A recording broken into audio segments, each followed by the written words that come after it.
আপনি প্রথমবার বিধায়ক হয়েছিলেন, তারপরে আপনি এই দ্বিতীয়বার বিধায়ক হয়েছেন। এর আগে আপনাকে শিক্ষা প্রতিষ্ঠানে দেখা যায়নি, এখন দেখা যাচ্ছে। এটা খুবই মানে সুখকর বলেই ভাঙড়বাসী মনে করছেন।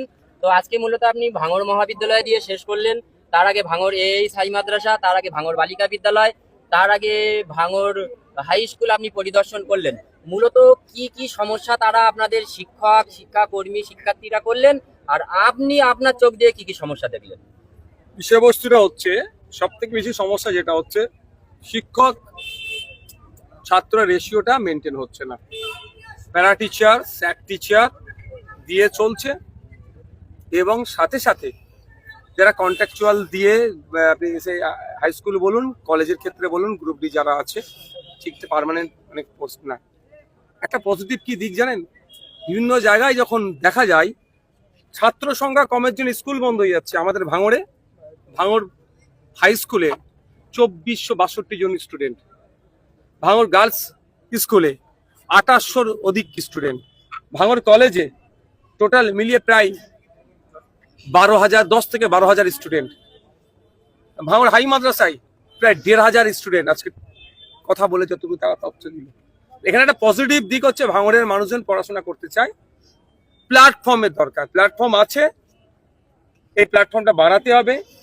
এই ভাঙড় কলেজের আরো বিল্ডিং এক্সটেন্ড করতে হবে, সেকেন্ড ক্যাম্পাস প্রয়োজনে বানাতে হবে, নতুন নতুন সাবজেক্ট নিয়ে আসতে হবে, ফুড প্রসেসিং ইন্ডাস্ট্রি থেকে শুরু করে এগ্রি, ফিশারিজ, এই ধরনের সাবজেক্ট আনতে হবে। অনেক সাবজেক্ট আছে, পাস কোর্স আছে, এগুলো অনার্স করতে হবে। সায়েন্সের স্ট্রিমে আরো যে সাবজেক্টগুলো আছে সেগুলোকে যুক্ত করতে হবে ম্যাথ ছাড়াও অনার্সের জন্য। এইটা হচ্ছে কলেজের। স্কুলগুলোতে যেগুলো হচ্ছে, অনেক জায়গায় টয়লেটের সমস্যা আছে, পানীয় জলের সমস্যা আছে, খেলার মাঠ নাই অনেক ক্ষেত্রে, আশপাশের পরিবেশ নিয়ে অনেক প্রশ্ন আছে।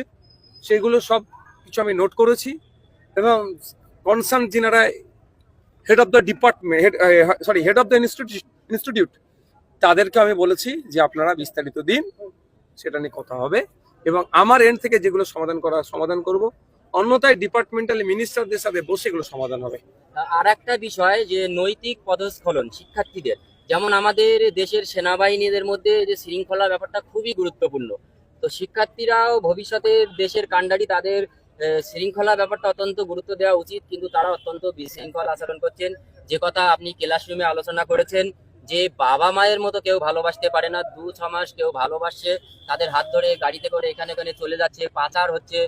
আমাদের পুলিশ মহোদয়গণেরাও রয়েছেন, তাদের কাছেও এই ধরনের যেমন মামলা বা ওই ধরনের খবর আসে, আমাদের কাছেও গণমাধ্যম কর্মী হিসেবে আসে।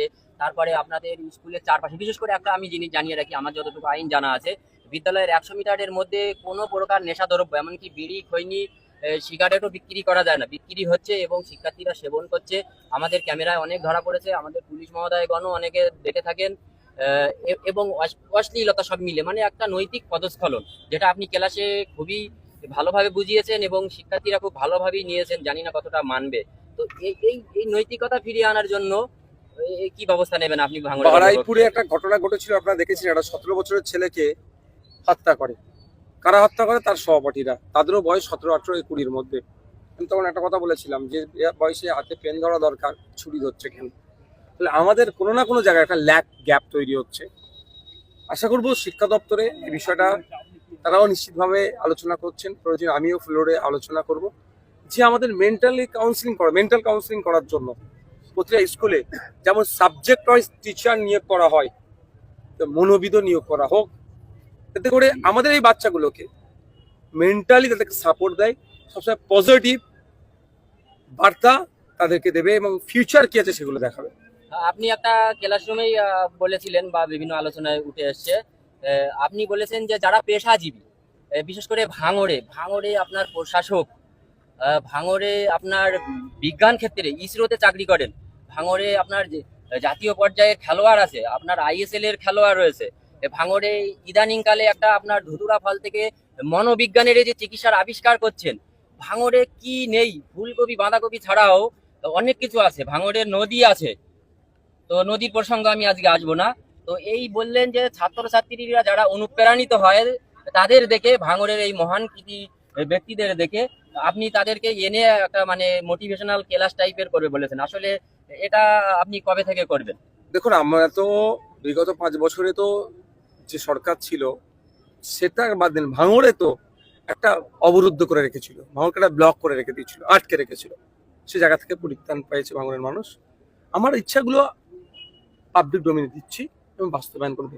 ভাঙড়ের কৃতি সন্তান, বাংলার কৃতি সন্তান যারা রাজ্য, জাতীয় স্তর, আন্তর্জাতিক স্তরে যারা সুনাম করেছে, তাদেরকে বিভিন্ন প্রতিষ্ঠানে নিয়ে আসবো।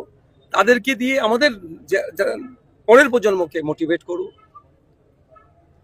একটা প্রশ্ন, এটা কিছুটা সম্পূরক প্রশ্ন বলতে পারেন। আগের যে বিদ্যালয় তিনটাতে আমাদের কিন্তু গণমাধ্যম কর্মী, আপনারা জানেন, শিক্ষকরা যদি জাতির মেরুদণ্ড হয়, সাংবাদিকরা জাতির বিবেক, শুধু চতুর্থ স্তম্ভ নয়। তো ওনারা আমাদের পরিবেশ অধিকার দিয়েছিলেন, কিন্তু মহাবিদ্যালয়ে পরিবেশ অধিকার দেয়নি। তাহলে কি কোনো গোপন আলোচনা ছিল? দেখুন, একটা কথা বলে, ওটা অথরিটির হাতে থাকে। এখানে এখানকার যিনি অথরিটি আছে, হাইস্ট যিনি আছেন, তার উপরে নির্ভর করা থাকে সে কোথায় কতটা কাকে অ্যাক্সেস দেবে।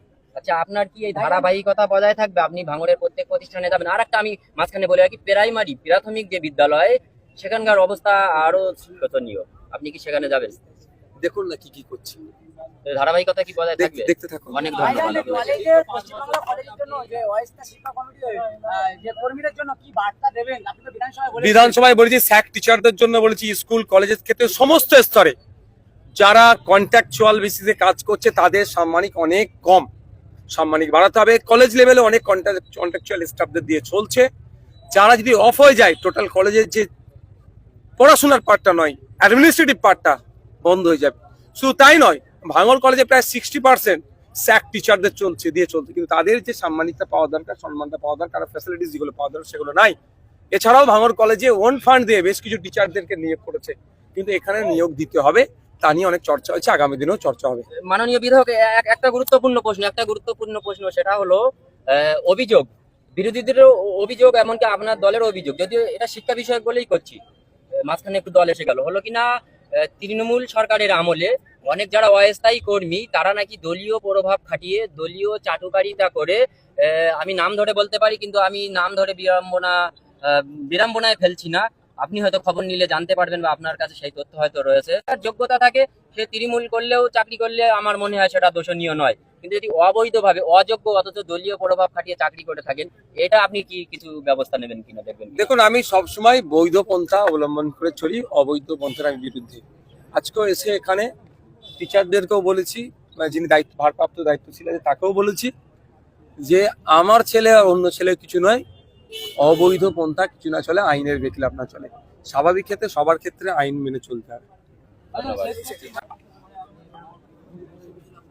আমি আসতে পারতাম, একটা বিতর্ক তৈরি হতো, বিতর্ক তৈরি হলে ভাঙড়ের নাম খারাপ হতো, ভাঙড় কলেজের নাম খারাপ হতো।